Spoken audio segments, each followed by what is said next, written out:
Good morning students. आइए फिर हम नेक्स्ट क्लास स्टार्ट करते हैं आज। देखिए स्टूडेंट, हम फर्स्ट चैप्टर डिस्कस कर रहे हैं और फर्स्ट चैप्टर के हमने कुछ वीडियोस ऑलरेडी पढ़ लिए हैं और आज हम नेक्स्ट वीडियो में नेक्स्ट पोर्शन को स्टडी करेंगे यहाँ पे। अब देखिए स्टूडेंट, लास्ट वीडियो में हमने रिप्रोडक्शन के टाइप्स डिस्कस किए थे। रिप्रोडक्शन के टाइप्स हमने डिस्कस किए हैं और रिप्रोडक्शन 2 टाइप्स का हमने देखा था, asexual reproduction and sexual reproduction. तो देखिए एसेक्सुअल रिप्रोडक्शन के बारे में हमने डिस्कस किया। एसेक्सुअल रिप्रोडक्शन जो है वो यूनिपेरेंटल प्रोसेस है, दैट मीन्स सिंगल पेरेंट उसमें पार्टिसिपेट करता है। एसेक्सुअल रिप्रोडक्शन में सिंगल पेरेंट्स क्या करेगा, पार्टिसिपेट करेगा और वहाँ पे जो ऑफस्प्रिंग प्रोड्यूस होंगी वो कैसी होंगी, एक दूसरे से सिमिलर होंगी, एक दूसरे से और अपने पेरेंट्स के भी क्या होंगी, सिमिलर होंगी। ठीक है, जिनके लिए हम क्लोन टर्म यूज कर सकते हैं, जिनके लिए हम क्या यूज कर सकते हैं, क्लोन टर्म यूज कर सकते हैं। इसके बाद हमने ये जो एसेक्सुअल रिप्रोडक्शन है उसमें उसके टाइप्स डिस्कस हमने किए थे। तो देखिए एसेक्सुअल रिप्रोडक्शन में हमने कौन कौन से टाइप डिस्कस किए। फिशन के 2 टाइप्स, बाइनरी एंड मल्टीपल, वो हमने डिस्कस की। फिर उसके बाद हमने बडिंग प्रोसेस को डिस्कस किया, फ्रेगमेंटेशन और इसके साथ ही कुछ स्पेसिफिक स्ट्रक्चर जो एसेक्सुअल रिप्रोडक्शन में बनती हैं, लाइक कोनिडिया, ठीक है, ज़ूस्पोर्स, है ना, इनके बारे में भी हमने डिस्कस किया। जेम्यूल्स, इनके बारे में हमने डिस्कस किया। साथ ही हमने लास्ट वीडियो में वेजिटेटिव प्रोपेगेशन को भी डिस्कस किया था और वेजिटेटिव प्रोपेगेशन में हमने समझा था कि उसका क्या डेफिनेशन होता है और किन में ये होता है। ठीक है, तो देखिए वेजिटेटिव प्रोपेगेशन जो है, तो वेजिटेटिव प्रोपेगेशन को हम वेजिटेटिव रिप्रोडक्शन भी कह सकते हैं और वेजिटेटिव प्रोपेगेशन में प्लांट का कोई भी वेजिटेटिव पार्ट, अब वेजिटेटिव पार्ट आप जानते हैं स्टूडेंट कौन कौन से होते हैं, रूट्स हो गए, स्टेम्स हो गए और लीफ जो होती हैं वो क्या होते हैं, प्लांट के वेजिटेटिव पार्ट होते हैं। ठीक है, तो वेजिटेटिव पार्ट जब न्यू प्लांट्स को या न्यू ऑफस्प्रिंग को प्रोड्यूस करता है तो उसको हम वेजिटेटिव प्रोपेगेशन कहेंगे। क्या कहेंगे, उसको वेजिटेटिव प्रोपेगेशन बोलते हैं। अब देखिए इसके साथ ही ये जो वेजिटेटिव पार्ट्स, उसके लिए हमने एक टर्म यूज किया, प्रोपेग्यूल। ये जो वेजिटेटिव पार्ट्स होते हैं, ठीक है, उनको हम क्या बोलते हैं, प्रोपेग्यूल। तो प्रोपेग्यूल कौन हो गए, स्टेम्स, रूट, लीफ, ये कौन से पार्ट है, वेजिटेटिव पार्ट, और इनके लिए हम टर्म यूज करते हैं प्रोपेग्यूल। Clear student. अब देखिए स्टूडेंट, ये जो वेजिटेटिव प्रोपेगेशन जो होता है इसके हम 2 टाइप देखते हैं। वेजिटेटिव प्रोपेगेशन जो होता है वो 2 टाइप्स का होता है। कौन कौन सा, नेचुरल वेजिटेटिव प्रोपेगेशन, एक टाइप हम यहाँ देखते हैं नेचुरल वेजिटेटिव प्रोपेगेशन, ठीक है, और एक होता है आर्टिफिशियल वेजिटेटिव प्रोपेगेशन। यहाँ पे देखिए हमने नेचुरल वेजिटेटिव प्रोपेगेशन में हमने देखा था कि नेचुरल वेजिटेटिव प्रोपेगेशन जो होता है वो किसके थ्रू हो सकता है, by roots, by stem, by leaf. यानी ये जो root, stem, leaf, different plants होते हैं उनमें रूट, स्टेम और लीफ जो होती है वो न्यू प्लांट्स को प्रोड्यूस करती हैं। तो देखिए हमने इनके एग्जांपल्स देख लिए थे और इनके डायग्राम्स हमने देख लिए थे। अब देखिए स्टूडेंट, लास्ट जो वीडियो हमारा था उसमें हमने आर्टिफिशियल वेजिटेटिव प्रोपेगेशन को डिस्कस किया था और उसमें आर्टिफिशियल वेजिटेटिव प्रोपेगेशन की टाइप्स हमने डिस्कस किए थे। तो लास्ट वीडियो में कुछ पोर्शन जो था वो वीडियो का कट हो गया था कुछ टेक्निकल प्रॉब्लम की वजह से, तो उसको आगे हम कंटिन्यू कर रहे हैं। ठीक है, तो देखिए आर्टिफिशियल वेजिटेटिव प्रोपेगेशन का एक टाइप हमने देखा कटिंग, एक होता है लेयरिंग, ठीक है, और एक होता है ग्राफ्टिंग। तो कटिंग में हम क्या करते हैं, प्लांट का कोई भी ब्रांच या उसका जो स्टेम है उसको कट करते हैं और उसको फिर हम क्या करते हैं, सोइल में ग्रो करवाते हैं। तो उस प्रोसेस को बोलते हैं हम कटिंग। जैसे कि आपने सबसे कॉमन एग्जांपल देखा होगा रोज, शुगर केन, है ना, इनमें हम क्या करवाते हैं, उसके स्टेम को या उसके ब्रांच को, प्लांट का जो स्टेम या ब्रांच है उसको कट करके सोइल में ग्रो करवाते हैं। तो कुछ समय बाद उससे रूट्स बनती हैं और ऊपर कोई न्यू प्लांट के रूप में डेवलप हो जाता है। ठीक है, एक होता है लेयरिंग। अब देखिए स्टूडेंट, यहाँ पे तो हमने क्या किया कटिंग में, तो प्लांट की ब्रांच के उसके स्टेम को कट करके हमने ग्रो करवाया। यहाँ पे हम क्या करते हैं लेयरिंग में, इनिशियली हम उस ब्रांच को, जैसे जो छोटे प्लांट होते हैं ना, तो उनमें हम क्या करते हैं, जैसे ये ब्रांच है, ये क्या प्लांट में एक ब्रांच है, ठीक है, तो इस ब्रांच को इनिशियली हम कट नहीं करते हैं, और कट करने से पहले हम क्या करते हैं, इसको थोड़ा सा झुका के, इसको बेंड करके इसमें थोड़ा सा मिट्टी डाल देते हैं इस तरीके से, जैसे मैं नेक्स्ट डायग्राम में बना रहा हूँ, इसको ऐसे झुका के थोड़ा सा बेंड करके और इस पे इसको मिट्टी से कवर कर देते हैं। तो देखो स्टूडेंट, यहाँ पे जो नोड्स होता है, यहाँ पे कुछ समय बाद इसमें रूट्स डेवलप होना स्टार्ट हो जाती हैं। क्या हो जाती हैं? रूट्स डेवलप हो जाती हैं। और जैसे इसमें रूट्स डेवलप होती हैं, देखो इसके साथ इसमें जैसे इसको सोइल से कवर करते हैं ना, तो इसको थोड़ा गीला भी करते रहते हैं, इसको इस पे वाटर हम क्या करते रहते हैं, ड्रॉप बाय ड्रॉप इस पे डालते रहते हैं। तो ये थोड़ा क्या रहता है, यहाँ पे मॉइस्चर बनी रहती है, जिससे नोड जो होती है वहां से रूट्स का इनिशिएशन हो जाता है, यहाँ पे रूट डेवलप होना स्टार्ट हो जाती है, ठीक है। उसके बाद हम इसको क्या करते हैं, जैसे इसमें रूट डेवलप होती है, यहाँ से इसको कट करके न्यू प्लांट के रूप में इसको दूसरी जगह हम क्या करवा सकते हैं, ग्रो करवा सकते हैं, जो कि नए प्लांट के रूप में आगे ग्रो करेगा, ठीक है। अब एक मेथड हमारे पास होता है ग्राफ्टिंग। तो ग्राफ्टिंग में हम क्या करते हैं, देखो ग्राफ्टिंग जो होता है ये प्रोसेस, इसके थ्रू हम जो हमारे प्लांट्स होते हैं उनकी वैरायटीज को इम्प्रूव भी हम कर सकते हैं, ठीक है। जो अच्छे वैरायटी के, गुड क्वालिटी के, या कहें गुड वैरायटी के जो प्लांट्स होते हैं, उनकी ब्रांच को लेकर हम किसी दूसरे जो कि बैड क्वालिटी का होता है या जिसकी क्वालिटी अच्छी नहीं है, ठीक है, उसके ऊपर हम उसको क्या करवा देते हैं, ग्राफ्ट करवा देते हैं, ठीक है। तो देखिए जिस प्लांट का या जिस वैरायटी का हम उस पर ग्राफ्ट कर रहे हैं, ग्राफ्टिंग करवा रहे हैं, तो वो जो हमारे प्रोडक्ट्स होंगे, हम बात करें फ्लावर की या फ्रूट्स की, वो उसी के अकॉर्डिंग उस पर डेवलप होंगे। तो उस मेथड को हम बोलते हैं ग्राफ्टिंग, ठीक है। इसके एग्जाम्पल हम देखें तो मैंगो, रोज, ठीक है, जो हमारे बहुत से फ्रूट प्लांट्स उनमें हम इनको करवा सकते हैं। साथ ही फ्लोरिंग प्लांट में हम इसको ग्राफ्टिंग प्रोसेस को यूज करते हैं, ठीक है। तो यहाँ पे हमने आर्टिफिशियल वेजिटेटिव प्रोपेगेशन के कुछ मेथड्स हमने डिस्कस किए।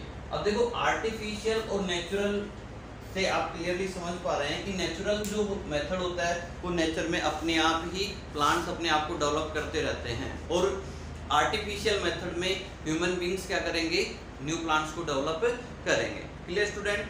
तो ये हमने एसेक्सुअल रिप्रोडक्शन में कुछ मेथड्स हमने डिस्कस किए हैं, ठीक है, एसेक्सुअल रिप्रोडक्शन के। अब हम नेक्स्ट टाइप हम डिस्कस करेंगे सेक्सुअल रिप्रोडक्शन। Clear student? तो अभी तक हमने जो डिस्कस किया है वो एसेक्सुअल रिप्रोडक्शन के बारे में जो पॉइंट्स है वो हमने डिस्कस कर लिए हैं। सेकंड हमारा जो रिप्रोडक्शन का टाइप है वो है सेक्सुअल रिप्रोडक्शन, ठीक है स्टूडेंट। तो इसको आप चाहें तो राइट कर लीजिए, फिर हम नेक्स्ट इसमें डिस्कस करेंगे सेक्सुअल रिप्रोडक्शन।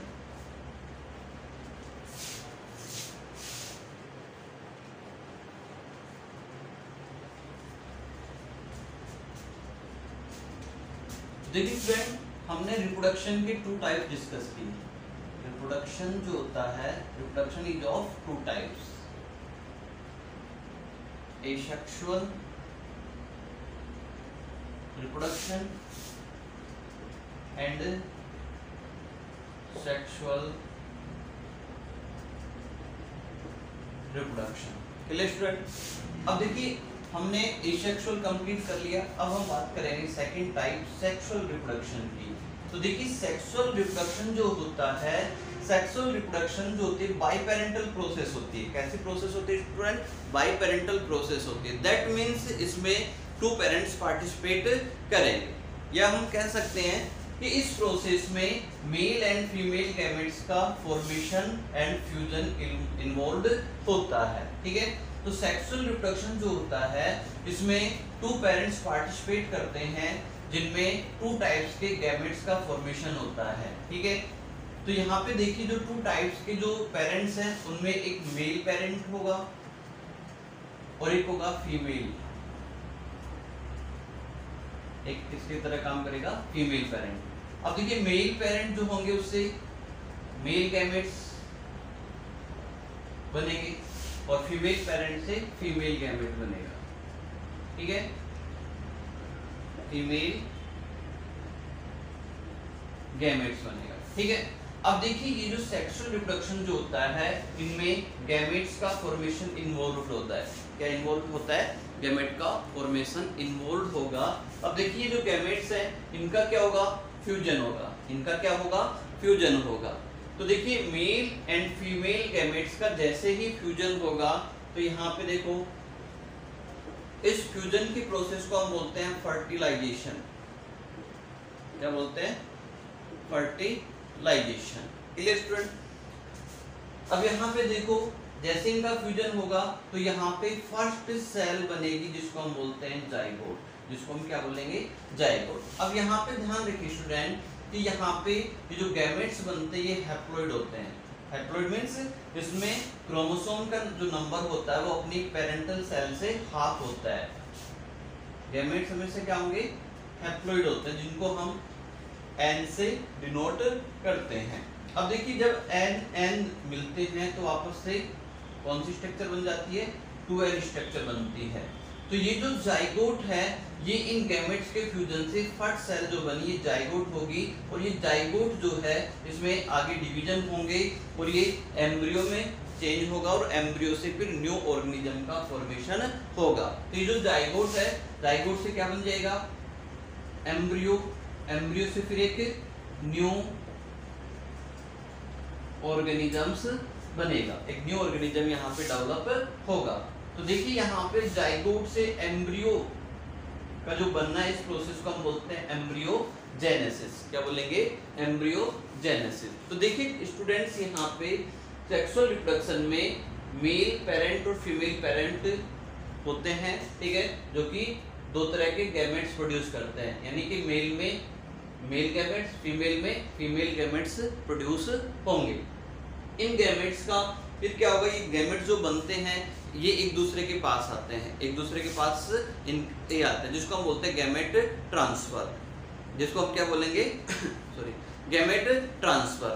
तो ये जो गैमेट ट्रांसफर होके एक दूसरे के पास जैसे ही आएंगे तो उनका फ्यूजन होगा, और फ्यूजन जो होता है उस प्रोसेस को हम बोलते हैं fertilisation. Fusion of male and female gamete is called fertilisation. तो यहाँ पे फर्स्ट सेल बनेगी जिसको हम बोलते हैं जाइगोट, और जाइगोट जो होता है वो आगे डेवलप होके एम्ब्रियो में कन्वर्ट होगा, और एम्ब्रियो से क्या बन जाएगा? न्यू ऑर्गेनिज्म यहाँ पे बनेगा। ठीक है, अब यहाँ पे देखिए सेक्सुअल रिप्रोडक्शन जो हो रहा है, ठीक है, तो पहले जो भी ऑर्गेनिज्म होता है जिसमें सेक्सुअल रिप्रोडक्शन होता है वो एक निश्चित एज तक क्या करता है? ग्रोथ करता है और अपनी रिप्रोडक्टिव फेज को प्राप्त करेगा। तो पहले जो भी ऑर्गेनिज्म है पहले उसकी कौन सी ग्रोथ होगी? प्लांट है तो उसको हम बोलेंगे वेजिटेटिव ग्रोथ, और जो एनिमल्स है तो उसमें इसके लिए हम जुवेनाइल फेज यूज करते हैं। कौन सा टर्म यूज करेंगे? जुवेनाइल फेज इसमें हम यूज करते हैं। ठीक है स्टूडेंट? तो यहाँ पे देखिए ये जो सेक्सुअल रिप्रोडक्शन है इसमें जो भी ऑर्गेनिज्म इस मेथड को फॉलो कर रहे हैं, सेक्सुअल रिप्रोडक्शन को फॉलो कर रहे हैं, वो क्या करेंगे? एक निश्चित एज तक अपनी ग्रोथ को पहले कंप्लीट करेंगे। क्या करेंगे? अपनी ग्रोथ को कंप्लीट करेंगे और फिर उसके बाद उनमें रिप्रोडक्टिव फेज स्टार्ट होती है।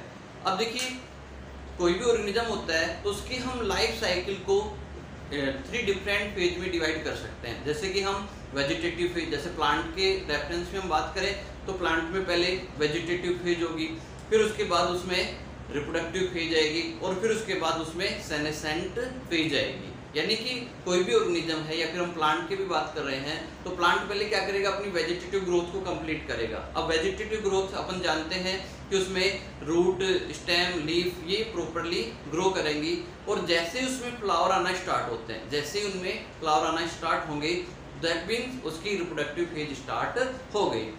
उसके बाद उसमें जैसे ही रिप्रोडक्टिव फेज कंप्लीट होगी तो वो प्लांट क्या होगा? धीरे धीरे अपने ओल्ड एज की तरफ या अपनी सेनेसेंट फेज की तरफ ग्रो करेगा। ठीक है, तो इस तरीके से जो स्मॉल लाइफ साइकिल वाले प्लांट्स होते हैं उनमें हम इन तीनों फेजेज को क्लियरली क्या कर सकते हैं? ऑब्जर्व कर सकते हैं, देख सकते हैं। जैसे हमारे क्रो प्लांट्स होते हैं उनका लाइफ साइकिल क्या होता है? स्मॉल होता है, छोटा होता है, तो हम क्लियरली उनमें देख सकते हैं कि कब तक वो ग्रो कर रहे हैं, यानी कब तक उनमें वेजिटेटिव फेज है, और उसके बाद तुरंत उसमें क्या आना स्टार्ट होता है? फ्लावर आना स्टार्ट होते हैं। फिर उसके बाद वो प्लांट धीरे धीरे क्या होता है? सूखने लगता है। ठीक है। फिर हम उस क्रॉप को क्या करते हैं, काट लेते हैं, उसका हार्वेस्टिंग कर लेते हैं, ठीक है। तो वहां पे हम क्लियर कट देख सकते हैं। लेकिन जो लॉन्ग लाइफ स्पेन वाले प्लांट्स होते हैं उनमें इन तीनों फेज को हम ऑब्जर्व नहीं कर पाते। जैसे हमने स्टार्टिंग में ही चैप्टर के पढ़ा था, लाइफ स्पेन कुछ प्लांट्स का होता है बहुत लंबा होता है, लॉन्ग टाइम तक होता है, तो उस समय तक अपन क्या नहीं कर पाएंगे, ऑब्जर्व नहीं कर पाएंगे उसको। ऑब्जर्व अगर अपन उसका सेनेसेंट फेज देखना चाहेंगे, हो सकता है उससे पहले हमारी क्या हो जाए, डेथ हो जाए, क्योंकि हमारा लाइफ स्पेन भी तो कम समय का है, ठीक है। तो जैसे हमारा लाइफ स्पेन पूरा होगा, ठीक है, तब तक हमारी डेथ हो जाएगी, समझ रहे हैं। तो इस तरीके से सेक्सुअल रिप्रोडक्शन जो है उसमें देखिए एक बात और हम ध्यान रखेंगे कि यहाँ पर गैमेट्स का फ्यूजन हो रहा है, यहाँ पे क्या हो रहा है, गैमेट्स का फ्यूजन हो रहा है। तो यहाँ पे जो बनने वाले ऑफस्प्रिंग हैं, यहाँ पर जो बनने वाले ऑफस्प्रिंग्स हैं वो एक दूसरे से क्या होंगे, डिफरेंट होंगे, एक दूसरे से क्या होंगे, डिफरेंट होंगे, क्योंकि यहाँ पे गैमेट्स का फ्यूजन हो रहा है। इसका फ्यूजन हो रहा है, गैमेट्स का फ्यूजन हो रहा है। तो जब गैमेट्स का फ्यूजन होगा तो ये जो बनने वाले ऑफस्प्रिंग होंगे, ये बनने वाले ऑर्गेनिजम्स जो होंगे वो एक दूसरे से और साथ ही अपने पेरेंट्स से भी क्या होंगे, डिफरेंट होंगे, वो एक दूसरे से आइडेंटिकल नहीं होंगे, ये ध्यान रखेंगे। इसका मेन रीजन क्या होता है कि जब गैमेट्स का फॉर्मेशन होता है, जब गैमेट्स का फॉर्मेशन होता है तो उस दौरान जो जर्म सेल्स होती हैं उनमें मियोसिस डिवीजन होता है। कौन सा डिवीजन होता है स्टूडेंट, मियोसिस डिवीजन होता है। हमने 11th क्लास में डिस्कस किया था कि जो सेल डिवीजन होता है, ठीक है, वो मेनली हमने 2 टाइप्स उसमें डिस्कस किए थे। कौन कौन से, mitosis and meiosis. Cell division के हमने 2 टाइप्स डिस्कस किए थे। एक तो होता है माइटोसिस और एक हमने डिस्कस किया था मियोसिस। तो देखिए माइटोसिस जो होता है, माइटोसिस में जो पेरेंटल सेल है वो डिवाइड होकर 2 डॉटर सेल्स बनाती है। मियोसिस में हमने पढ़ा था कि जो सिंगल पेरेंटल सेल है वो डिवाइड होकर 4 डॉटर सेल्स बनाती है। उसका मेन रीजन क्या होता है, ये हमने उसमें डिस्कस किया था कि मियोसिस डिवीजन जो होता है उसमें 2 टाइम डिवीजन होता है, जिसको हम बोलते हैं meiosis first and meiosis second. Clear student, meiosis first and meiosis second division हमने उसको देखा था, ठीक है। अब देखो मियोसिस फर्स्ट डिवीजन जो होता है, अब इसके अंदर भी कुछ फेजेज होती हैं और इसमें भी, जिसको हमने प्रोफेज फर्स्ट, मेटाफेज फर्स्ट, ठीक है, और टेलोफेज फर्स्ट, ठीक है, एनाफेज फर्स्ट, इस तरीके से हमने उनको क्या किया था, डिवाइड किया था, ठीक है। तो यहाँ पे मियोसिस फर्स्ट की जो प्रोफेज फर्स्ट, कौन सी फेज, प्रोफेज फर्स्ट फेज जो थी उसमें भी हमने 5 सब फेजेज डिस्कस किए थे। अगर आपको ध्यान आ रहा हो तो हमने इनको स्टडी किया था। कौन कौन सी, इसके लिए हमने एक ट्रिक भी बनाई थी शॉर्ट में याद करने के लिए, LZPDD, यानी कि लैक्टोटीन, जाइगोटीन, पैकाइटीन, डिप्लोटीन और डाइकाइनेसिस। तो यहाँ पे ये जो सब फेजेज होती हैं, इस दौरान इनमें कुछ प्रोसेस होती हैं, जैसे कि हमने देखा यहाँ पे क्रॉसिंग ओवर, ठीक है। तो ये जो क्रॉसिंग ओवर है, इस प्रोसेस के कारण यहाँ पे क्या आ जाते हैं, इनमें थोड़े से बदलाव आ जाते हैं और वो स्मॉल वेरिएशंस होते हैं, स्मॉल चेंजेज होते हैं, वो इनमें क्या करते हैं, जो ऑर्गेनिजम्स बनते हैं वो क्या करेंगे, उनमें वेरिएशंस डेवलप हो जाते हैं। इसी वजह से यहाँ पे जो बनने वाले ऑफस्प्रिंग, अब देखो यहाँ पे जो डिवीजन मियोसिस हो रहा है तो इनमें थोड़े थोड़े चेंजेज आएंगे, गैमेट्स में क्या आ जाएंगे, चेंजेज होंगे। और जब ये गैमेट्स का फ्यूजन होगा तो बनने वाली जो ऑफस्प्रिंग होगी उसमें भी क्या होंगे, थोड़े वेरिएशंस आएंगे। और इसी वजह से उन वेरिएशंस के कारण ही ये जो ऑफस्प्रिंग होते हैं वो अपने पेरेंट्स से क्या होते हैं, डिफरेंट होते हैं। अपने पेरेंट्स से क्या होंगे स्टूडेंट, डिफरेंट होंगे। क्लियर है, तो यहाँ तक की बातें आपको समझ में आ गई होंगी। अब आगे हम इसको थोड़ा सा एक बार लिख के हम इसको समझते हैं, इसमें और कौन कौन से फैक्ट्स हैं। इसके साथ हम इसमें एक और बात समझें कि जो सेक्सुअल रिप्रोडक्शन जो होती है ना, ये जो प्रोसेस है ये elaborate, complex and slow process होती है as compare to asexual reproduction. ये जो सेक्सुअल रिप्रोडक्शन जो होता है, sexual reproduction is elaborate, complex and slow process as compare to asexual reproduction. तो एसेक्सुअल रिप्रोडक्शन जब हमने पढ़ा तो इससे हम कम समय में काफी सारे ऑफस्प्रिंग क्या कर सकते हैं, प्रोड्यूस कर सकते हैं, ठीक है। जबकि सेक्सुअल रिप्रोडक्शन में क्या होता है, ये प्रोसेस जो होती है स्लो होती है और कॉम्प्लेक्स होती है, और इसमें जो ऑफस्प्रिंग प्रोड्यूस हो रहा है उसमें ऑफस्प्रिंग को प्रोड्यूस होने में थोड़ा लॉन्ग टाइम इसमें कंज्यूम होगा। Clear student? तो यहाँ पे जो सेक्सुअल रिप्रोडक्शन है ये स्लो प्रोसेस है और कॉम्प्लेक्स प्रोसेस है, जबकि एसेक्सुअल रिप्रोडक्शन जो होता है ये थोड़ी क्या होगी, सिंपल प्रोसेस होती है और फास्ट प्रोसेस होती है, यानी इससे हम बहुत ही कम समय में काफी सारे जो ऑफस्प्रिंग है वो यहाँ पे प्रोड्यूस हो जाते हैं इस मेथड के द्वारा। कौन सा मेथड? एसेक्सुअल मेथड के थ्रू, ठीक है स्टूडेंट। तो सेक्सुअल रिप्रोडक्शन के बारे में हमने ये कुछ पॉइंट्स यहाँ पे डिस्कस किए हैं। Clear student? अब यहाँ पे हम कुछ पॉइंट्स को और यहाँ पे हम डिस्कस करेंगे, तो मैं इसको एक बार इरेज कर देता हूँ, तब तक आप इसको स्क्रीनशॉट ले लीजिए।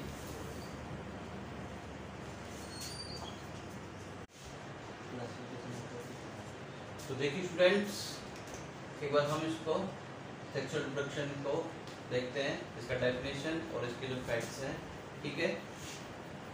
देखिए यहाँ पे सेक्सुअल रिप्रोडक्शन को हम डिफाइन करें तो sexual reproduction involves formation of male and female gametes, male and female gametes either by the same individual और by different individuals of opposite sex. तो देखिए यहाँ पे जो गैमेट्स का फॉर्मेशन हो रहा है वो टू डिफरेंट पेरेंट से या एक ही पेरेंट जिनमें दोनों तरह के रिप्रोडक्टिव सिस्टम्स प्रेजेंट हो उनमें उनका फॉर्मेशन होगा। किनका? मेल एंड फीमेल गैमेट्स का, मेल एंड फीमेल गैमेट्स का यहाँ पे फॉर्मेशन होगा। जैसे ही इनका फॉर्मेशन होगा फिर इनका फ्यूजन होगा, गैमेट्स क्या होंगे, फ्यूज होंगे और क्या बनाएंगे, जाइगोट। इसका फॉर्मेशन होगा जाइगोट, और ये जो जाइगोट होगा ये न्यू ऑर्गेनिज्म के फॉर्म में आगे डेवलप हो जाएगा। अब देखिए जो सेक्सुअल रिप्रोडक्शन है ये एक elaborate, complex and slow process है। किसके कंपैरिजन में? एसेक्सुअल रिप्रोडक्शन के कंपैरिजन में। तो सेक्सुअल रिप्रोडक्शन है ये थोड़ा कॉम्प्लेक्स होता है और स्लो प्रोसेस होता है, इसमें न्यू ऑफस्प्रिंग प्रोड्यूस होने में थोड़ा समय लगता है, ठीक है।